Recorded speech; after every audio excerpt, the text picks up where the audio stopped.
What's going on, guys? My name is Jacob Fritchman. I'm a sophomore this year studying business. I'm on SFD. I'm a worship apprentice, so I'm very excited to be a part of worship this year. It's something that I've always had a passion for music, and it's a big part of my life, and you guys will hear a lot about that later on in the video, but ultimately this is my story. So growing up, I was raised in a Christian household. My parents raised us up to be Christian. We went to church pretty much every Sunday, but for a long time, that's all it was to me, was just going to church on Sunday. Like, it just felt like something we always did. It was routine. Although I don't know if it was like that for them or not, that's just how I felt growing up. And it was like that for a while until I joined the youth ministry. And we had a youth pastor who I was just very drawn to, who kind of took me under his wing and really just mentored me in a time where I didn't know what I wanted. Like, I was just kind of doing stuff that my friends at school were doing. I didn't really have a plan in anything. All I knew was that I liked baseball, I liked hanging out with my friends, and I enjoyed playing the guitar. And he really encouraged me to do a lot in the church, especially. He taught me how to play drums, which was really cool. I started playing drums for the main service on Sundays, and that started giving me another reason, because I started to get more involved with worship, and that was something I was very excited for every Sunday. I was like, sweet, I get to go play the drums, and I get to worship. And then later on, ended up joining the worship team, or I guess you could say I was already on the worship team because I was playing drums, but I started singing as well, which was a lot of fun. But after a while, the youth pastor was called to another church out of state, and that just broke my heart, because that was one person who I looked up to for almost everything in terms of my spirituality. I was really torn when I heard about this, and pretty much as soon as he left, I left too. I was at a point where I was around 13 years old, 14 years old, and I pretty much told my parents I don't want to go to church anymore. And as much as they didn't want to be okay with that, a lot of times they just let me stay home. But then they started reaching out again, saying hey, you need to come to church. So from then, instead of having this feeling where I wanted to go to church and I enjoyed it more, it felt like a routine and something that I was forced into doing. Ended up, our worship leader had stepped down due to a lot of reasons, and I was asked to step in place for the worship leader. So, and this was a very small Baptist church, but around 200 people, and I started to lead worship in this church. And again, I started to get a little bit of that back, wanting to go to church. A lot of it was just because of worship. I really wasn't getting the word. We had an amazing pastor, but he was very, very theological. He used a lot of big words where I didn't really understand it. So, as I was leading worship, it went on for a while, but it just got to a point where the church was filled with so much just drama, just too much stuff that I just didn't want to deal with anymore, and decided to step down and ultimately stop going to church again. And at this point, my parents, they pretty much gave up. They were like, you know what, he doesn't want to go to church, he doesn't have to go to church, we're not going to force him to. They realized that I wasn't getting anything out of it, I realized I wasn't getting anything out of it, so I just stopped going. And for a while, that's how it was. Although I wasn't against going to church, against Christianity, it was just something that I never practiced, never really got into. And one of my best friends, his name is Matt, and he reached out one day and he was like, yo, you should really come to my worship, or not my worship, but we have a worship night for our youth group. You should come check it out. And I was like, okay, I can do this. Sounds like it's fun. I haven't really gone to church in a while, but let's just see how it goes. Ended up going, and I had gone to winter camps and summer camps with my old youth group, and I loved it. But those were mountaintop experiences for me, where I'd have this just fire for God, and I'd get back in into my regular life, and it would just go away. But being at his church reminded me of those experiences that I had at camp. The thing was that because it was in my city, it was at my home, it didn't go away because I was constantly going back to that church and I was constantly getting that feeling. And it was amazing. And my parents, it was kind of hard because I started to go to Sunday services at this church with my friend Matt. And my parents, it was hard for them to accept that I wasn't going to church with my own family. They didn't really like the idea of that, but they were like, you know what, if he's getting the word out of it, that's ultimately what's going to be best for him. Ended up getting really involved with this church, tried auditioning for like their worship team, but things came up with college, I didn't really have time to audition. But eventually my parents started to come check out the church. A few Sundays, they'd go to their church and then they'd come check out this church. Eventually started to agree with a lot of stuff that I found hard within our old church that just didn't sit right. And they pretty much started coming to church with me, so then it's called The Bridge is the church, but we call that our home church now. So we did that for a while and it was great, and then I went off to college. I didn't start off coming to Vanguard. Vanguard wasn't even a thought in my head. I went to San Diego State, and I could have chosen private Christian route because my brother goes to Biola, so I always had that in the back of my head. I almost went to Biola, but I really wanted to go. San Diego State was like my dream school, so I chose San Diego State, and my parents were like, oh, what about church? Like, what are you going to do? And I just told them, I was like, I'll just go with my grandparents because they're right down the street. I was like, I'll just go to church with them on Sundays.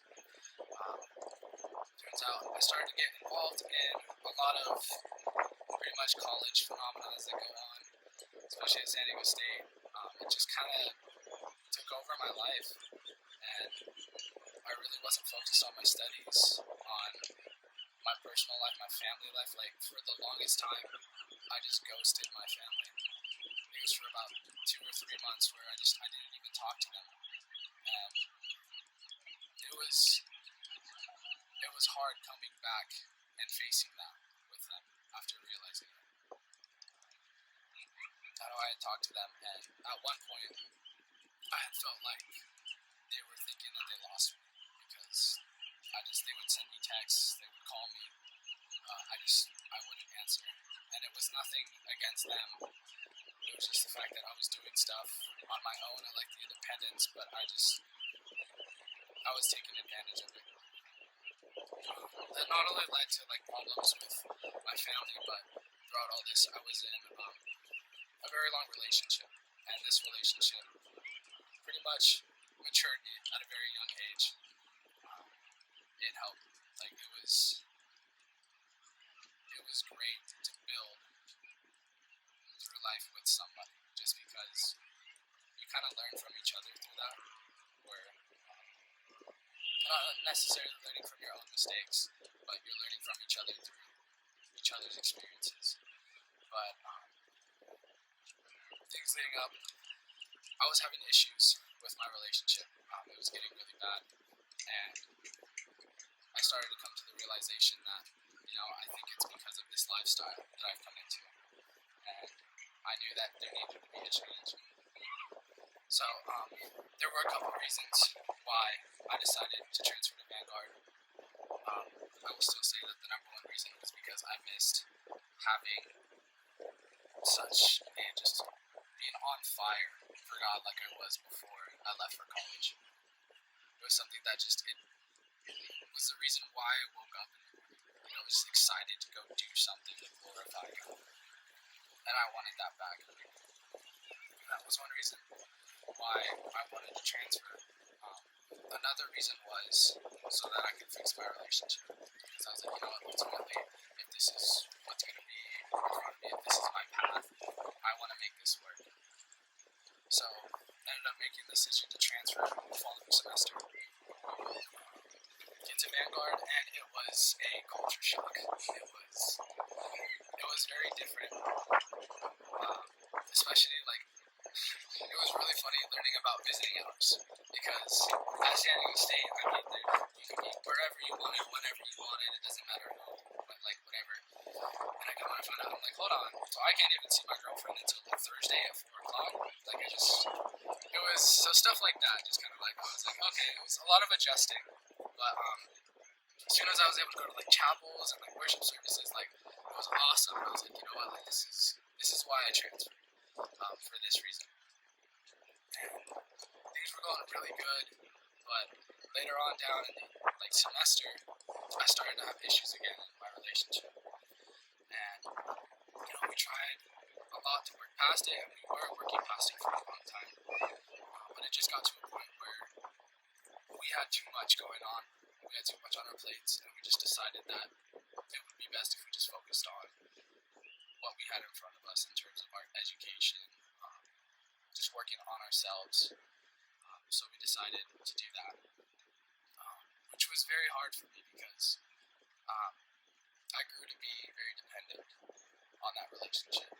So when that was gone, I needed to find something that I could depend on.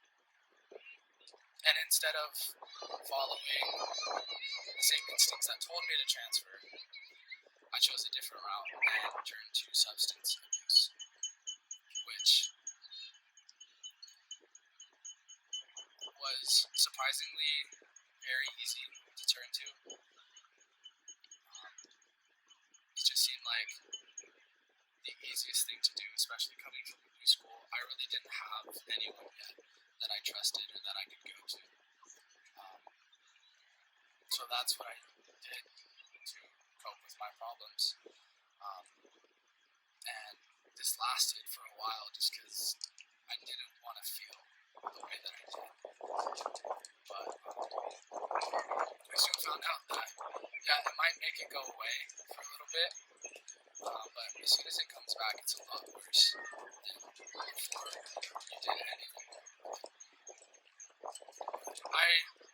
I reached a point where I felt like I had hit rock bottom, and I was there alone, and I really didn't know what to do. I didn't go to my classes, I didn't go to chapels. A lot of the time I wasn't eating. I would just lay in bed all day.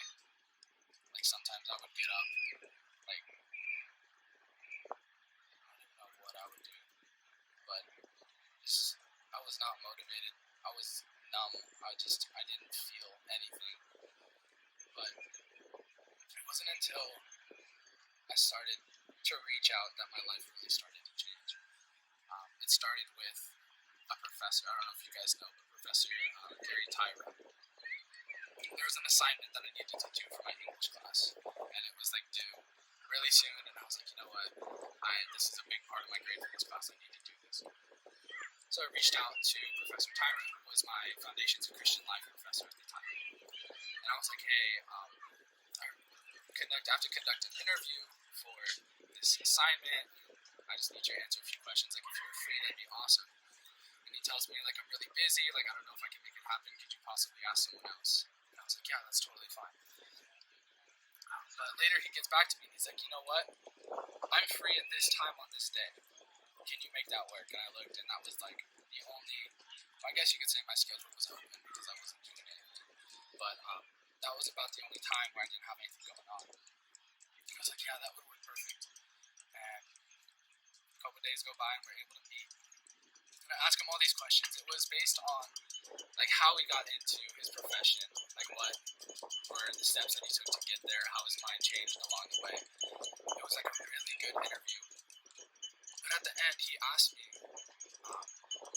and I'll never forget the way he worded this. He said, is there anything else that you want to ask me about? Because I feel like this interview isn't the only reason that you're here. And like hearing him say that just made me break down right in front of him. And I was like,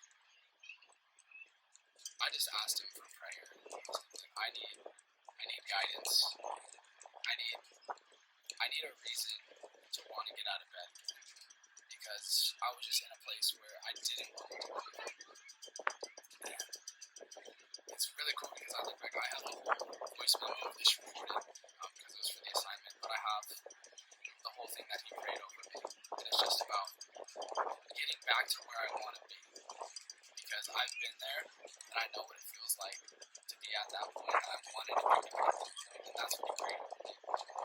And ever since that, things just started to look up and up and up. Starting with my brother. Actually, it started at a Shine.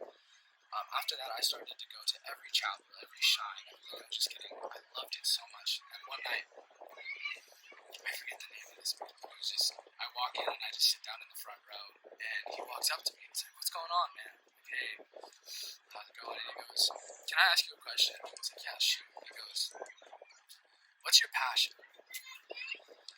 And that was an easy one for me because I've always had the same passion my entire life. I was like, my passion is music. And he's like, "All right, then I got a question." Okay. He's like, "Why aren't you up there on that stage?" And I was like, "I don't know, dude. I just haven't done anything towards that." He's like, "Why don't you start working towards it?" I was like, "You know what? You're right." So I started thinking about, like, an opportunity comes up, I'm not going to turn it down. Right after that service, my brother calls. And he's like, "Hey, we have this floor event at Biola. It's all about showcasing talents and arts and stuff like that. Would you want to open by playing guitar?" And I was just like mind blown at this point. Because I was just like, this is exactly what was going on. This is exactly what was said by someone who didn't even know me. That's what makes it crazy. And I was like, yeah, like, I would love to. And things like that just started, they just kept happening. And Professor Tyra, he would check up on me pretty much every class. He kind of pulled me to the side and just be like, "Hey, how are you doing?" And every time he asked me, I always had like a better answer. Like, the first time I was like, "I'm doing okay, I'm doing good." Then the next time he asked me, I'm like, "You know what? This week has been great." And then the next week I was like, "You know what? It's like I have no complaints." So it just kept building from there. And stuff started to come back down as soon as like COVID came around. Like all the regulations got to get sent home. Not being able to be involved with like in-person like chapels and stuff like that, just being able to talk to people, that really took a toll on me because that's a lot with how I operate. I love interacting. So when I didn't have that, I started to lose what I was starting to build. So going over like this whole like the quarantine and stuff, it was really hard. And although I didn't turn back to things that I'd done in the past, I had turned away from this fire that was reignited within me. And it wasn't until we came back for training, SFD had to come back early to do training before everybody moved in.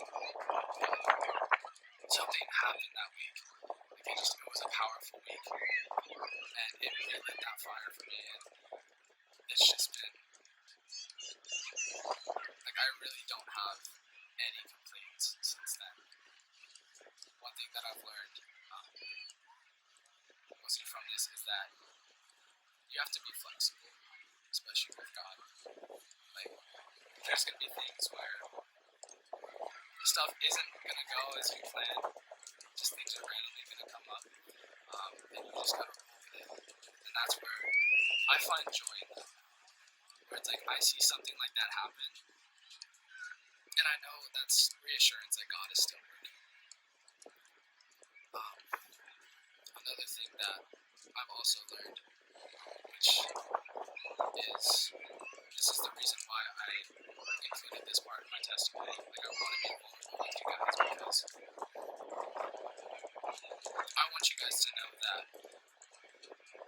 people have been where you currently are, where you might be in the future, where you have been in the past. There are people who've been there, and that can really understand the mindset that you're in, that you've been in. And I want to be that person. I want to share this because this has played a huge part into like what I'm trying to do with my life.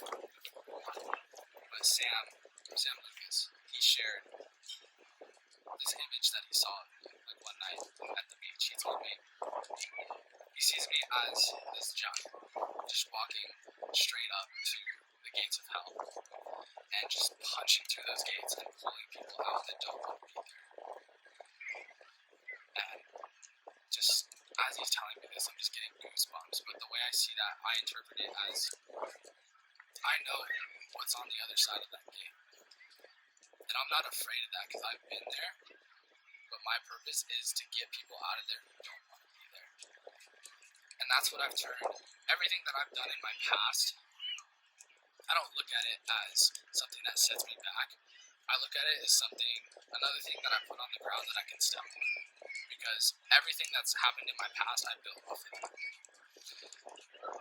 And the thing that's cool about it is my intentions didn't make any change to that. Like if you look at like my intentions that I had for turning to substance abuse, for doing those kind of things, it was because I was sad. It was because I wanted to forget the pain that I was enduring.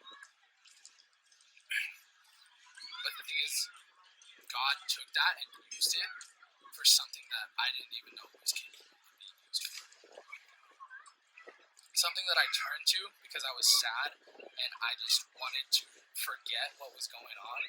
He used that so that I could reach people who have gone through the same things, who have thought about going through the same things, but I can tell them that that's not going to get them through. Ultimately, you really got to look to, I know everybody, like it's said all the time, like, put it in God's hands, give it to God, but I'm living proof that if you just give it to God, it's going to change your life. You let God set the path for you, and it's going to do crazy things in your life. One verse, it's like my favorite verse that I look to, Proverbs 16:9. The heart of man plans his way, but the Lord establishes his steps. So we may think we have this plan for our lives, but ultimately God has already set a plan in place for us. He's already set those stones. It's just up to us to follow in those stones.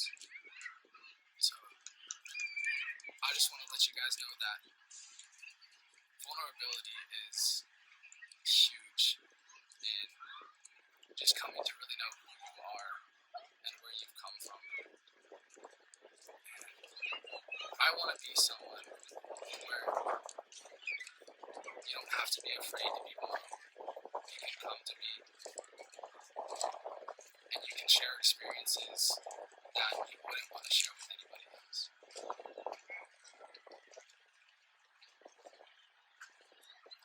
Because my number one thing is I like to help people before I help myself. And that was something that I did a lot. I put a lot of people before me. Although it's good to take care of others, you really do have to take care of yourself. Because I know one point that's been made to me, like, how can you love on others if you can't love on yourself first? So that's one thing where I'm still working on, but definitely self-love and learning to find things about yourself that have a really good significance. And how as soon as you find that within yourself and you can find joy and you can find happiness in that, that's when you can start spreading that to